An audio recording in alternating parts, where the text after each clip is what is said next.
Dans les coins les plus reculés de notre système solaire, Uranus, la géante glacée, et Neptune sont des planètes indomptables. Recouvertes de brouillard, elles sont impétueuses et imprévisibles.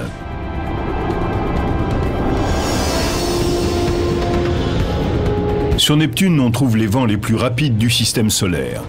Sans prévenir, son grand point noir apparaît ou disparaît.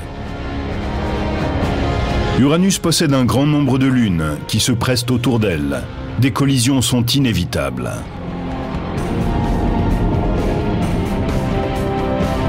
Et la plus controversée des planètes lointaines n'est plus acceptée. Pourquoi Pluton a-t-elle été exclue? L'homme qui a éliminé Pluton prépare ses explications pendant que nous étudions les planètes extérieures.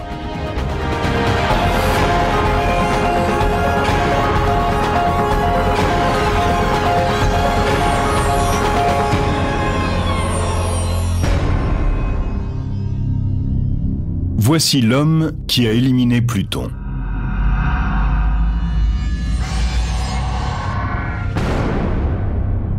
On devait s'y attendre.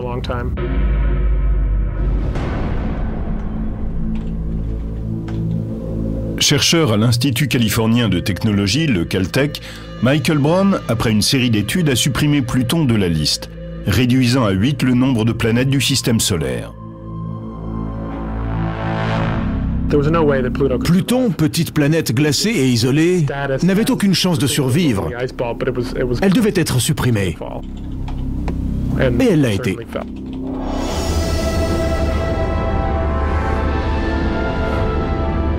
Pluton a toujours été considéré comme une planète à part. C'est la plus petite, avec toute proportion gardée, la plus grosse lune.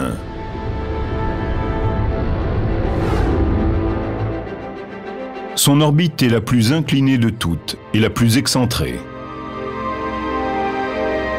Son orbite est ovoïdale. L'orbite de Pluton l'approche ou l'éloigne du Soleil, toujours très nettement.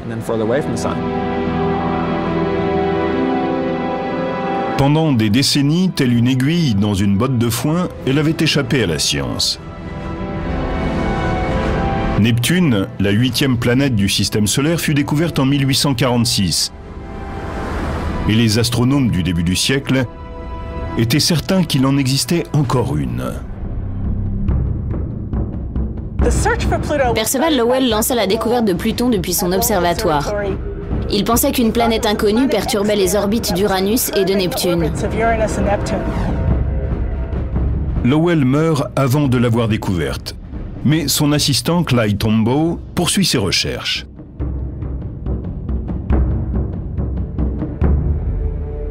En 1930, Tombaugh, alors âgé de 24 ans, photographie un objet en faveur de la thèse de Lowell.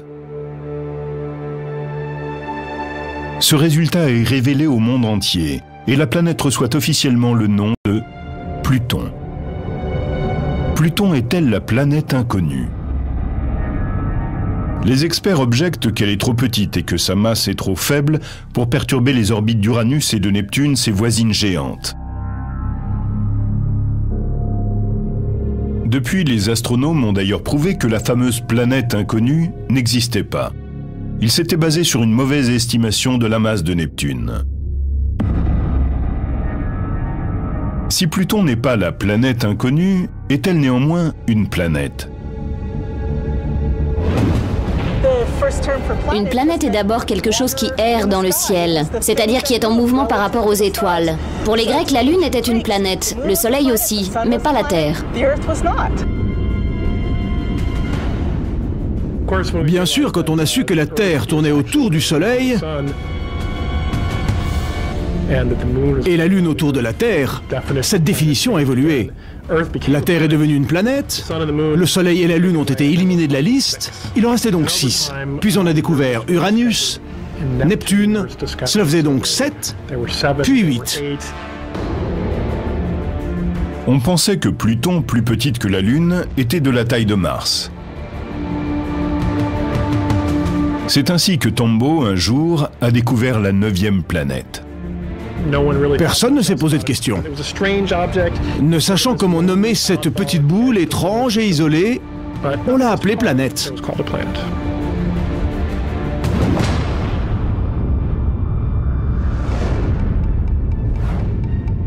Très éloigné du Soleil, Pluton doit son nom au dieu romain des ténèbres.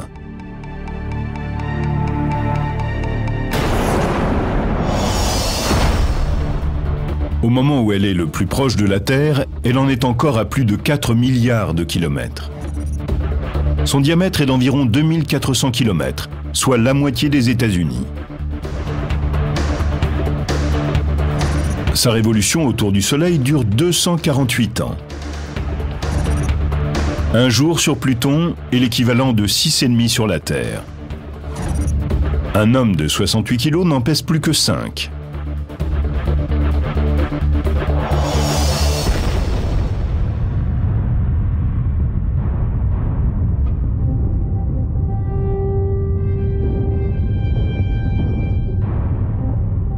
La technologie actuelle nous renseigne peu sur la surface de Pluton.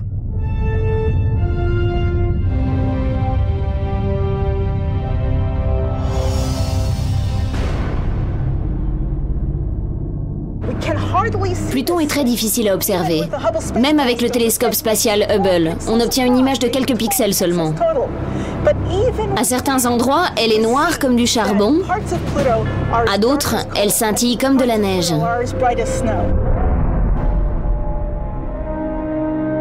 Même à distance, les experts peuvent mesurer sa composition.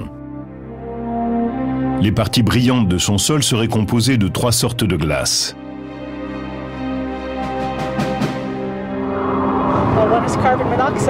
Du monoxyde de carbone, du méthane et de l'azote, comme celui que nous respirons dans l'atmosphère.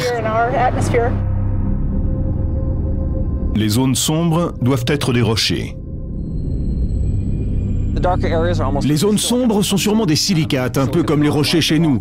Il y a donc du silicone et de l'oxygène dedans. Nous sommes dans les montagnes rocheuses du parc national du Colorado, entourées de neige et de rochers, comme sur Pluton.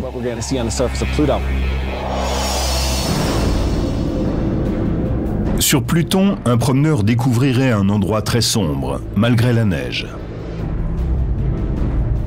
Pluton est 34 fois plus éloigné du Soleil que la Terre. Cela signifie que la lumière qu'il atteint est 1000 fois moins forte. C'est un peu comme si l'on se trouvait la nuit sous la faible lueur d'un réverbère. On arrive à lire, mais ce serait plus facile avec une torche frontale.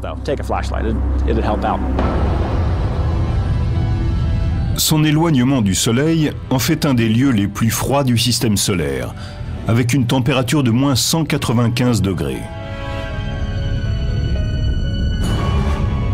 La gravité sur Pluton est beaucoup plus faible que sur Terre, en raison de sa petite taille et de sa densité.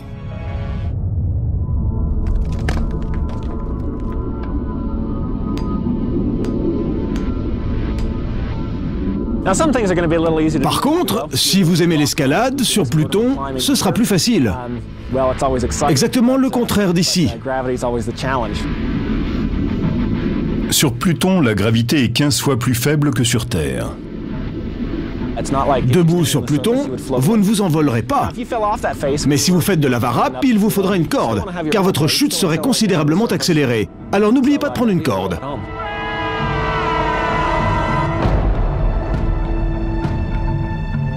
Les chercheurs rêvent de gratter le sol de Pluton et de recueillir des échantillons, car dans ces roches se cache un pan entier de l'histoire du système solaire. Pluton est intéressant.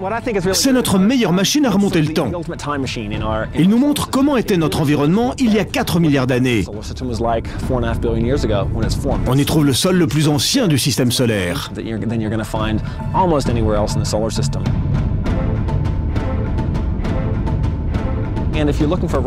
Vous ne trouverez jamais sur Terre un rocher vieux de 4 milliards d'années, car la Terre se recycle continuellement. Le mouvement des plaques tectoniques aspire ces matériaux dans le manteau et les volcans les recrachent à la surface. C'est pour ça que la surface de la Terre est plus jeune que celle de Pluton.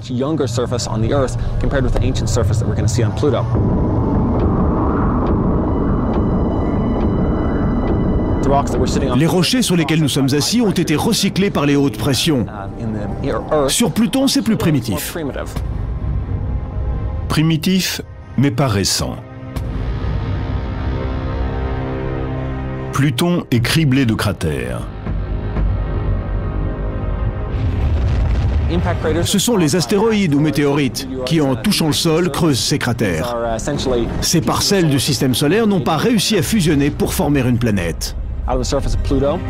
Sur Pluton, il n'y a ni atmosphère, ni glacier, ni vent, ni pluie, donc aucune érosion. On y trouve surtout de nombreux cratères formés par les impacts.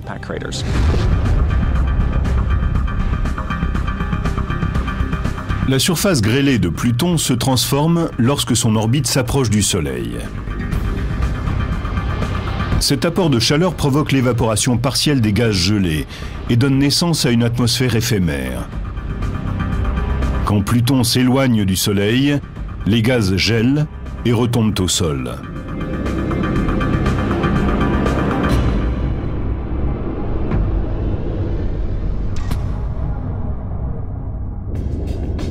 Depuis plus de 75 ans, cet objet éloigné a été considéré comme la 9e planète. Pourquoi ce petit rocher glacé a-t-il été tellement controversé? Pourquoi Pluton a-t-elle été exclue du cercle très fermé des planètes du système solaire?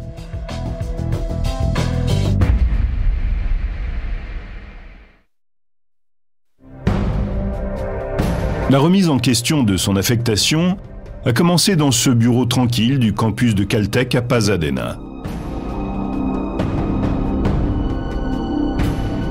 Mais l'astronome Michael Brown n'a jamais voulu éliminer une planète. Avec le télescope de l'observatoire du mont Palomar qui mesure 121 cm, il cherche un objet de la taille de Pluton au fond du système solaire.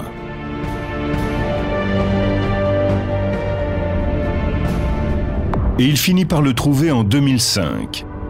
Il découvre un objet plus gros que Pluton avec sa propre lune, tous deux tournant autour du Soleil. J'étais en train de regarder des photos prises par le télescope quand je l'ai découverte. C'était excitant. Et d'après les calculs, elle était plus grande que Pluton. J'ai tout de suite attrapé le téléphone pour appeler ma femme et lui annoncer que j'avais trouvé une planète. Si depuis 75 ans, Pluton est reconnu comme une planète, pourquoi l'objet découvert par Michael Brown ne l'est-il pas lui aussi? J'ai pensé que c'était la 10e. Et longtemps, je l'ai décrite comme telle. C'était une planète et je pensais vraiment avoir découvert la 10e.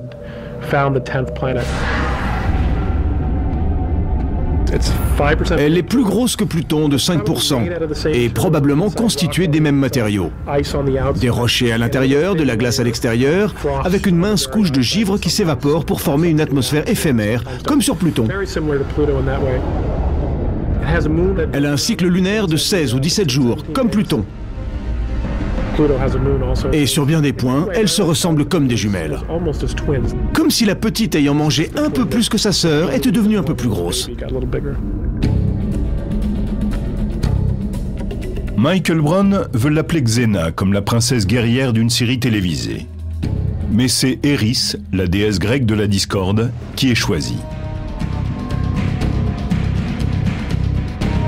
Ce nom est tout à fait approprié, car cette découverte déclenche une tempête dans la communauté astronomique.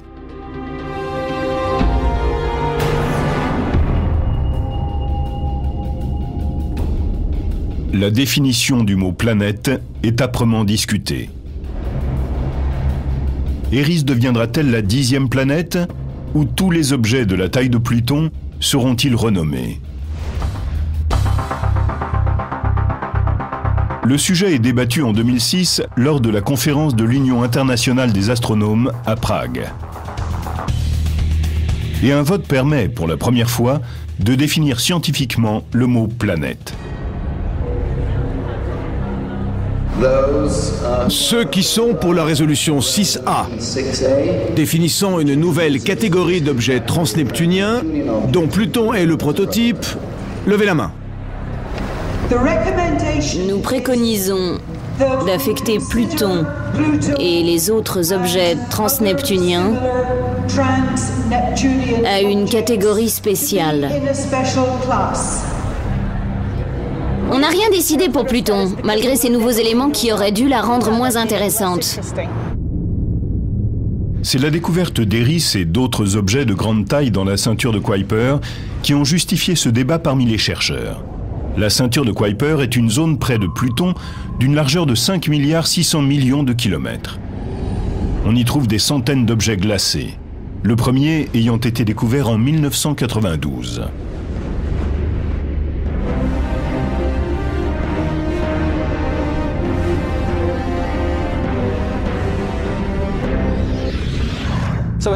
Traditionnellement, on croyait qu'aux limites du système solaire, il y avait Uranus et Neptune, les deux planètes gazeuses géantes. Et que juste derrière traînait Pluton, un peu en bordure de cadre. Avec tous les objets découverts dans la ceinture de Kuiper, on sait maintenant que Pluton est le premier de ces très nombreux objets glacés de petite taille.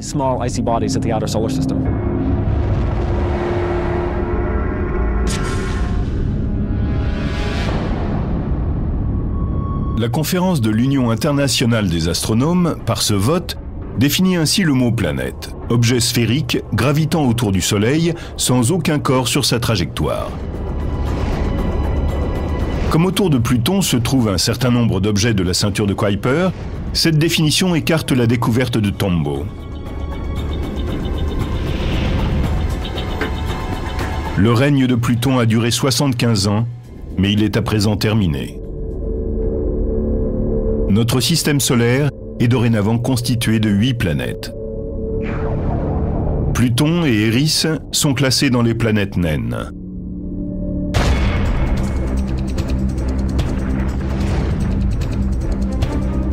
Les planètes naines sont comme les autres, mais elles ont d'autres corps sur leur trajectoire.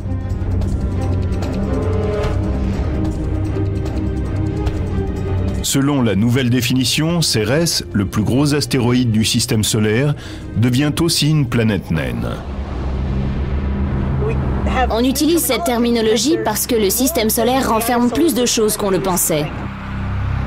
C'est comme si on ne voyait qu'un gratte-ciel et que d'un seul coup, on découvrait toute la ville.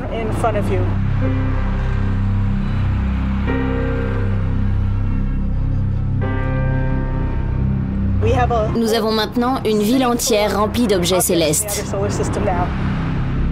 Par son vote, l'Union internationale des astronomes a voulu en finir avec le débat sur la définition du mot planète. Mais de nombreux chercheurs récusent ces conclusions. Certains astronomes veulent que Pluton reste une planète. Ils sont sur la brèche et profitent de toutes les occasions pour le faire savoir. Pour moi, Pluton est une planète. Qu'elle le soit ou non n'a pas tant d'importance. Fondamentalement, ce n'est pas un problème scientifique. Mais bizarrement, cette question de dénomination est devenue un sujet émergent de l'astronomie.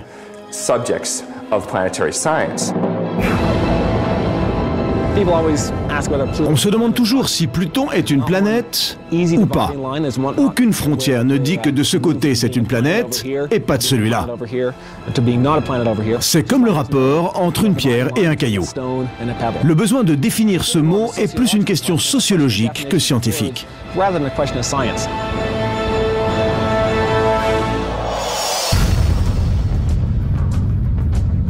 Même si officiellement Pluton n'est plus une planète, son intérêt reste intact pour les scientifiques. Pendant que l'on votait à Prague, le vaisseau de la NASA, New Horizon, était déjà en route pour explorer ce monde lointain. Il sera le premier vaisseau spatial à atteindre Pluton. L'expédition sur Pluton a changé de but. Ce n'est plus cet objet unique, mais toute une série qu'il doit étudier.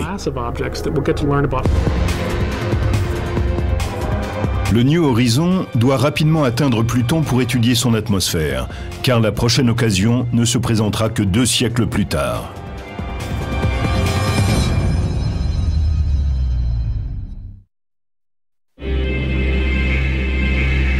Le New Horizon a rendez-vous avec Pluton.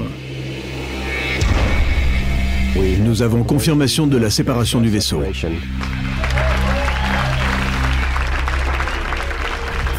Pour les scientifiques, c'est une véritable course contre le temps. Car quand Pluton s'éloigne du Soleil, il commence sa saison d'hiver de 62 ans.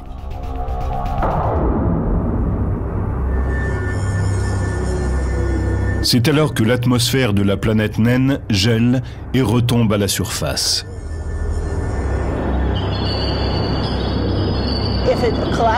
Si elle retombe trop, la recherche chimique perdra de son intérêt.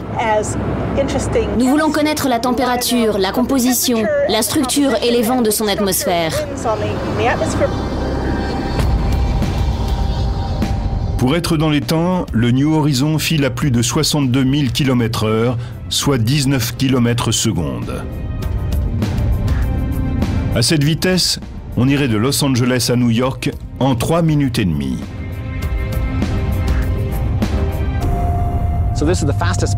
C'est le vaisseau le plus rapide jamais lancé depuis la Terre. Il a mis 6 heures pour aller de la Terre à la Lune, alors que les astronautes d'Apollo ont pris 2 jours pour effectuer le même trajet. Le New Horizon a dépassé Jupiter en 13 mois seulement. Mais le système solaire est si vaste qu'il atteindra Pluton dans 8 ans. Malgré son extrême rapidité, le New Horizon n'atteindra Pluton qu'en juillet 2015. Pluton est un grand mystère. C'est passionnant de savoir qu'un vaisseau est en route vers elle. D'ici quelques années, nous aurons enfin des informations et des photos précises.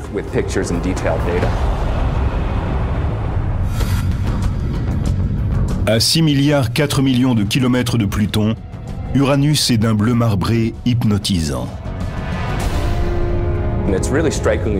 Sa beauté est différente de celle des autres planètes. C'est une boule géante, au contour flou. Elle est bleu pâle dans l'obscurité spatiale, d'un bleu étonnant sur une surface sans aspérité. Elle paraît irréelle, comme créée par un spécialiste des effets spéciaux.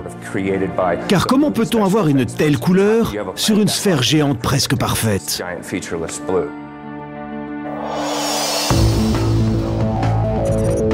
Uranus est à environ 3 milliards de kilomètres de la Terre.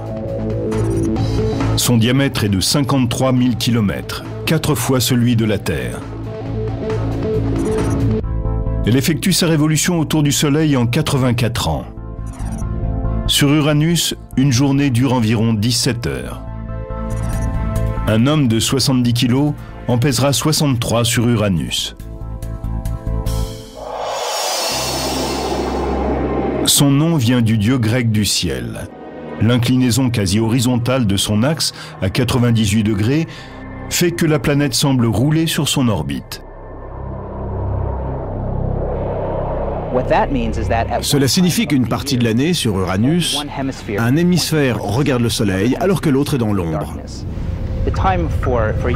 La révolution d'Uranus étant de 84 ans, un pôle est face à la lumière pendant environ 40 ans, tandis que l'autre est dans le noir. C'est comme dans le cercle arctique, sauf que là, il s'agit de toute la planète. L'inclinaison est si forte que tout l'hémisphère nord est comme l'Arctique et tout l'hémisphère sud comme l'Antarctique. Uranus doit sa belle couleur au méthane qui absorbe les longueurs d'onde rouges et oranges des rayons du Soleil et reflète les bleus et les verts.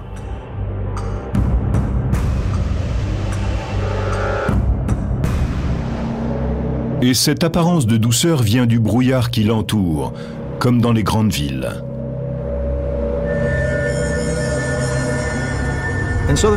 En Californie du Sud, nous sommes habitués au brouillard produit par photosynthèse et qui donne cette atmosphère brumeuse. C'est ainsi que naît aussi l'atmosphère de la géante aux 4 gaz, Uranus.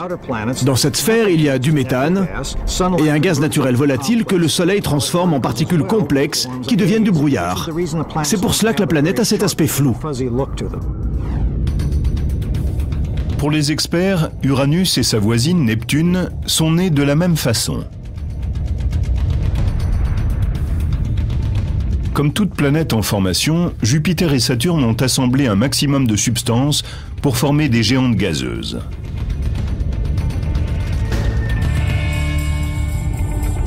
En grandissant, les orbites de Jupiter et de Saturne ont déstabilisé tout le système planétaire.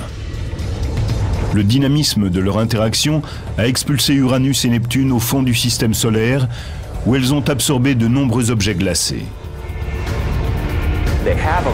À l'origine, elles contenaient beaucoup de gaz. Et au cours de leur formation, elles ont capturé des matières glacées et des rochers. Cette enveloppe d'hydrogène et d'hélium, et aussi de méthane et d'azote, entre autres, renferme beaucoup de matériaux glacés. Ce sont ces noyaux glacés d'Uranus et Neptune qui leur valent le nom de géantes glacées. Mais il ne faut pas croire que ces planètes sont solides et qu'un astronaute pourrait marcher dessus.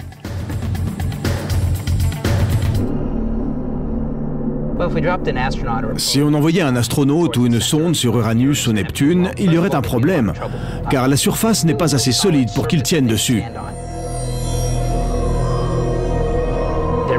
Il y a peut-être un noyau rocheux au cœur de ces planètes, mais l'homme serait écrasé par la pression atmosphérique et la glace liquide. Il devrait supporter une pression 1 million de fois plus forte que sur Terre. Il serait écrasé bien avant d'atteindre le sol.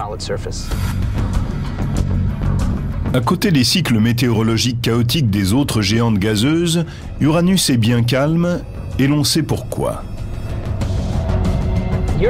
Parmi les planètes gazeuses, Uranus est la seule à avoir un noyau glacé. Sur Jupiter, Saturne et Neptune, la chaleur monte des profondeurs, participant à la circulation des fluides. C'est pour cette raison que sur ces 3 planètes, on peut observer des bandes parallèles. Sur Uranus, cette source de chaleur n'existe pas. Uranus est la première planète découverte par l'astronome William Herschel grâce à un télescope en 1781. À l'époque, on ne connaissait que 6 planètes visibles à l'œil nu. Herschel aperçoit Uranus pour la première fois à travers un télescope qu'il a fabriqué lui-même. Musicien et opticien professionnel, Herschel était aussi astronome amateur. Il avait les connaissances et la technique nécessaires pour fabriquer les meilleurs télescopes qui soient pour l'époque. La découverte d'Uranus est primordiale, parce que c'est la première planète découverte par télescope. Les anciens ignoraient totalement cette technique. En 1977, les astronomes du vaisseau observatoire Kuiper de la NASA font une autre découverte en dirigeant leur télescope vers Uranus. Ils commencent à observer le passage de la planète devant une étoile, un phénomène courant. Mais quand Uranus s'approche de l'étoile, celle-ci se met à clignoter. 5 fois pendant l'approche, puis plusieurs fois encore quand elle s'éloigne.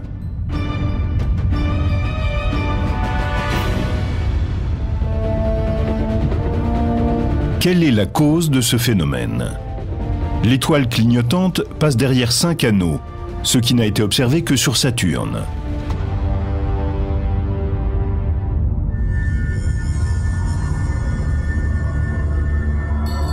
Grâce à d'autres observations depuis la Terre, puis depuis le vaisseau Voyager, la présence des anneaux est confirmée.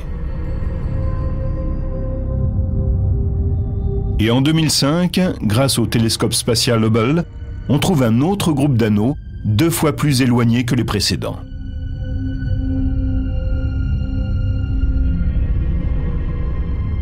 Contrairement aux anneaux glacés et épais de Saturne, ceux d'Uranus sont fins et légers. Ils sont composés de poussière et de cailloux noirs. On dirait que certains de ces anneaux ont été créés par l'impact d'un météore ou d'une comète, avec l'une des 27 lunes. Les anneaux internes pourraient résulter des collisions des lunes entre elles, notamment avec la 13e.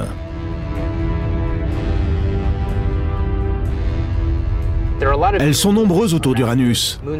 Très petites, leurs cycles sont très rapides, d'environ 24 heures. D'autres lunes filent autour d'Uranus en 12 heures seulement. Notre cycle lunaire est de 28 jours, sachant que la Terre est 4 fois plus petite. Les lunes d'Uranus foncent comme des bolides autour de la planète. Tôt ou tard, une collision est inévitable.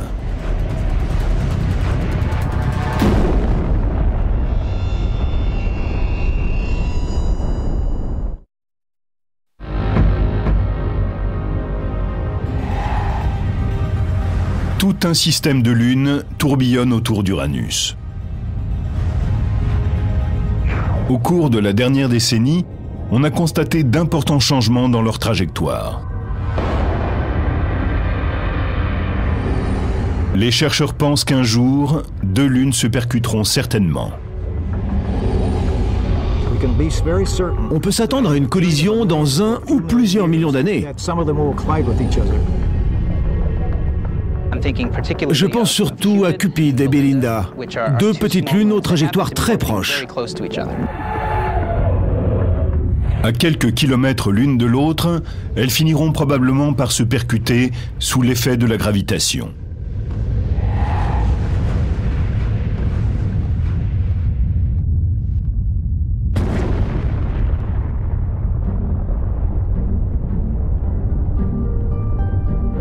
Ce sera un mauvais jour pour elles, mais un événement intéressant pour le système des anneaux. Ces débris créeront peut-être un nouvel anneau autour d'Uranus. Au fond du système solaire, Uranus se partage l'espace avec sa sœur, Neptune. Un saphir brille à 4,9 milliards de kilomètres du Soleil. Avec l'exclusion de Pluton, Neptune est devenue la planète du système solaire la plus lointaine. Neptune est le nom du dieu de la mer chez les Grecs.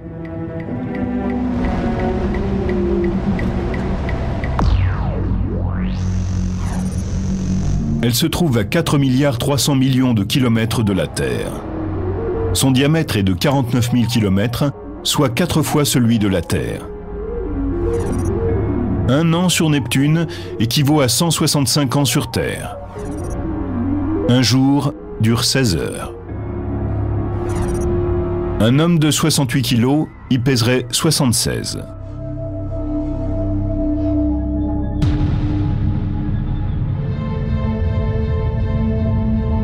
Comme toutes les planètes extérieures, Neptune tourne plus vite que la Terre. Sa rotation rapide favorise les vents violents. Sur Neptune, les vents sont plus rapides que partout ailleurs. Les vents vont parfois à plus de 1600 km/h et fréquemment à 1200 km/h. On ne sait pas pourquoi. C'est un mystère. Les spécialistes se demandent pourquoi la vitesse des vents sur Neptune est plus forte que sur les autres planètes. Ils sont 3 fois plus rapides que les turbulences de la grande tache rouge de Jupiter.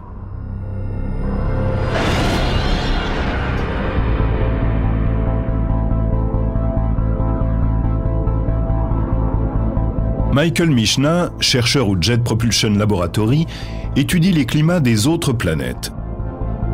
Les vents violents sur Neptune l'intriguent. Si on place une de ces éoliennes sur Neptune, là où les vents soufflent à 1200 km/h, on observera le même mouvement que sur Terre. Mais à l'altitude où les vents soufflent à 1600 km/h, elles ne bougeront pratiquement pas. L'air y est si léger qu'il n'a pas la force de faire tourner le propulseur de la turbine. Il n'y aura donc presque aucun mouvement. Sur les cartes météorologiques terrestres, on voit les hautes et les basses pressions. Ces notions existent aussi sur les planètes extérieures. Mais pour Neptune, on localise plus difficilement ces hautes et basses pressions.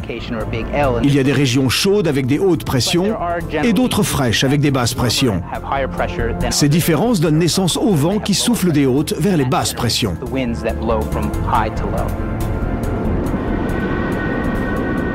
Un vent se forme lorsqu'une source d'énergie chauffe l'air. Sur Terre, c'est le Soleil. Mais Neptune, la planète balayée par les vents, est 30 fois plus éloignée du Soleil que la Terre, et elle ne récupère qu'un 9/100e de l'énergie solaire, ce qui est insuffisant pour déclencher des vents aussi violents.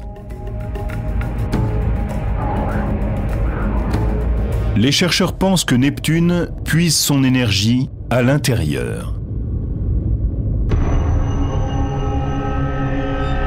Grâce à Voyager 2, on sait qu'elle dégage autant d'énergie de l'intérieur qu'elle en reçoit du Soleil.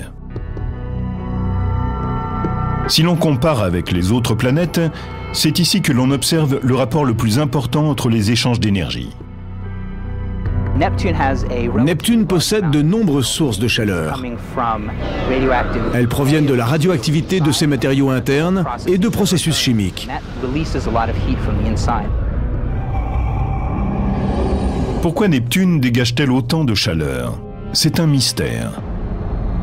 Pour certains, c'est parce que la planète est toujours en formation. Les gaz, en tombant vers le centre, se condensent sous l'effet de la gravité et libèrent de la chaleur.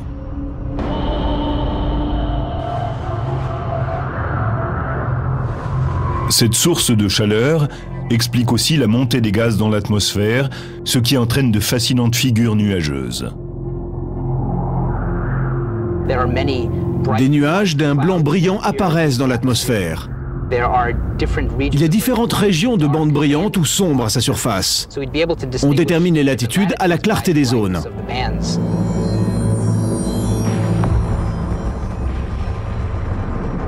Pour les experts, la composition des nuages est à l'origine des formes dessinées par les bandes. Ils sont probablement en méthane et se déplacent très rapidement autour de la planète. Les vents sur Neptune sont différents de tous ceux que nous connaissons. Ce sont des orages géants. Nos orages terrestres sont ridicules à côté.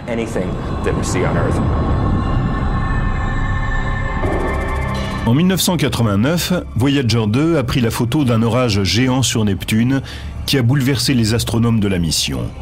Un grand point sombre sur son hémisphère sud.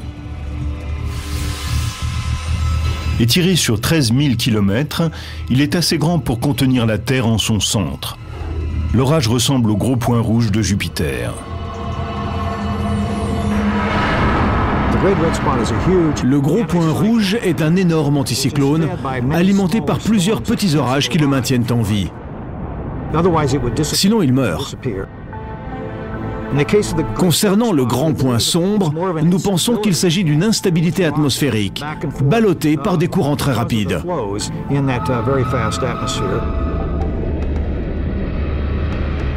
5 ans après la découverte du point sombre, les professionnels ont eu une autre surprise. Le télescope spatial Hubble se tourne vers Neptune et découvre que le plus gros orage de la planète a disparu.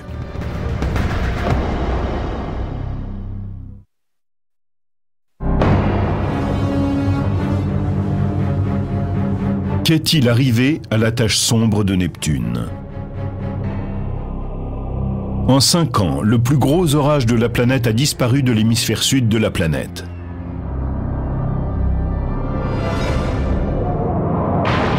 Mais cela ne signifie pas la fin des orages géants sur Neptune.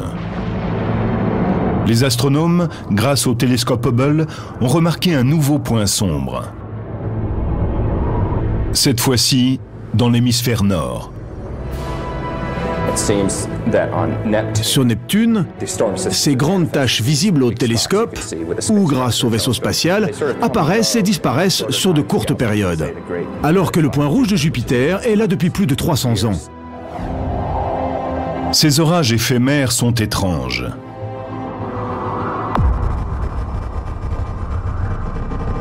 La taille de cette grande tache sombre a varié de plusieurs milliers de kilomètres carrés en 8 jours. Et sa forme a changé également.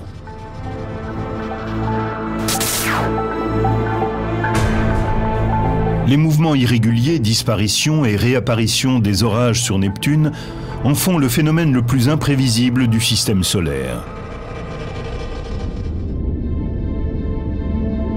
Comme ses planètes voisines, le système des lunes de Neptune est complexe.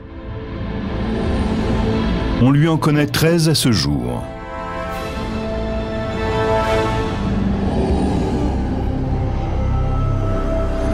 Certaines pourraient être d'origine extrasolaire.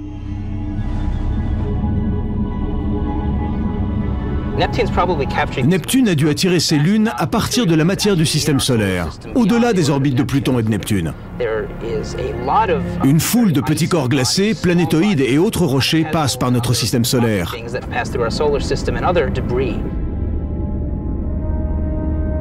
De temps à autre, ils s'entrechoquent et leurs fragments sont projetés à travers le système solaire. Certains de ces corps glacés se transforment en comètes, Mais si l'un d'eux est poussé dans une certaine direction à un moment précis, il peut être attiré par une planète et devenir une de ses lunes.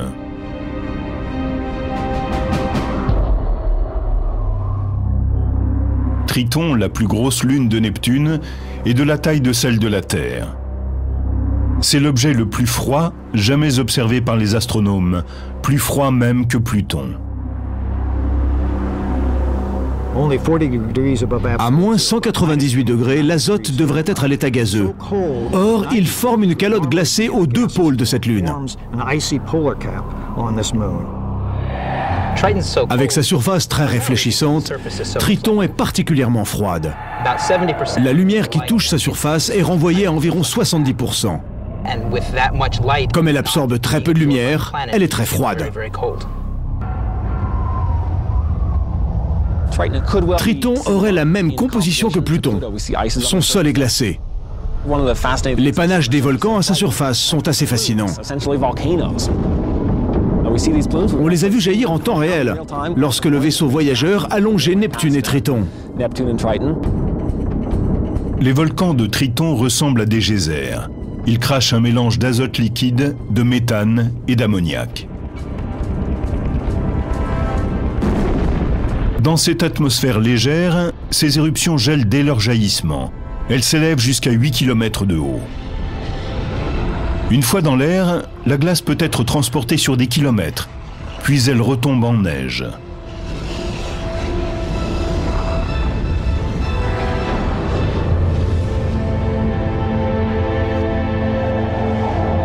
Les chercheurs s'interrogent sur l'activité géologique de Triton et sur les chances de trouver de l'eau, peut-être même chaude, sous sa croûte glacée. Et de plus, théoriquement, là où il y a de l'eau, la vie est possible. Dans ce cas, cette lune de Neptune serait la plus grande découverte de tous les temps.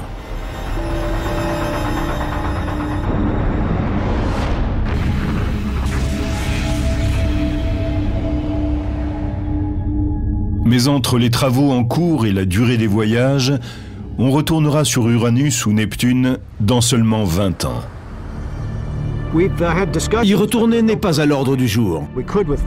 Avec Voyager, un premier survol rapide nous a fait découvrir beaucoup de choses, mais c'est insuffisant. Il faut poursuivre les investigations. Entre-temps, les spécialistes sont concentrés sur le New Horizon, qui file vers Pluton comme Voyager. À bord, en plus d'une multitude d'instruments scientifiques, il y a une urne funéraire avec les cendres de celui qui a découvert Pluton, Clyde Tombaugh, mort en 1997 à 97 ans. Même si je ne participe pas à la mission New Horizons, je la trouve passionnante. Nous ignorons totalement à quoi peut ressembler le sol de Pluton. C'est pour cela que la série de photos en gros plan est très importante. C'est en envoyant des vaisseaux, des sondes et des télescopes aux confins du système solaire qu'on déchiffre l'univers.